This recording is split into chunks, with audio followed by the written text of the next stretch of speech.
হ্যাঁ আমার পেছনে যে গাড়িটি আপনারা দেখতে পাচ্ছেন একটি হাইয়েস্ট আপনারা দেখছেন। তো আমরা যতটুকু জানতে পেরেছি আজ আনুমানিক বিকাল 4টার দিকে ঘটনা, তাই না?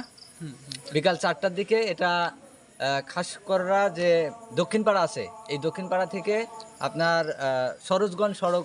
সরোজগঞ্জ যাওয়ার পথে কিংবা লক্ষ্মীপুর যাওয়ার পথে এই গাড়িটি কিন্তু এখানে একটা বড় ব্যাগ আছে। এই ব্যাগটা ক্রস করার আগেই গাড়িটি সোজা মানে দিয়ে দিয়েছে একেবারে বাড়িতে এসে এই সাইডে একটা গরুর গোয়াল ঘর, যেটা একদম কংক্রিটের ইটের তৈরি, সেই ঘরে এসে লেগেছে।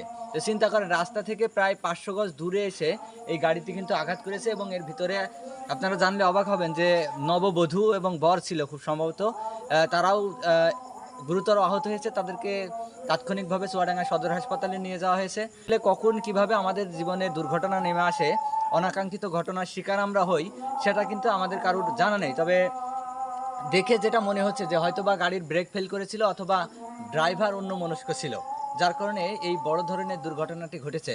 তারপরেও এখানে যিনি বাড়িওয়ালা তার কিন্তু লক্ষাধিক টাকার ক্ষতি হয়েছে, সেটা পরবর্তীতে আলোচনার মাধ্যমে ঠিক করবে কি করবে।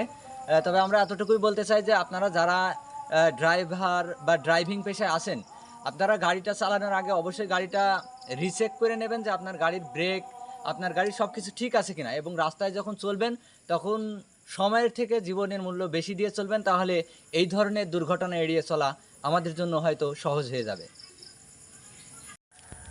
এটাই কিন্তু সেই ঘর যেখানে এসে লেগেছে। তো আসলে অনাকাঙ্ক্ষিত ঘটনা ঘটে গেছে।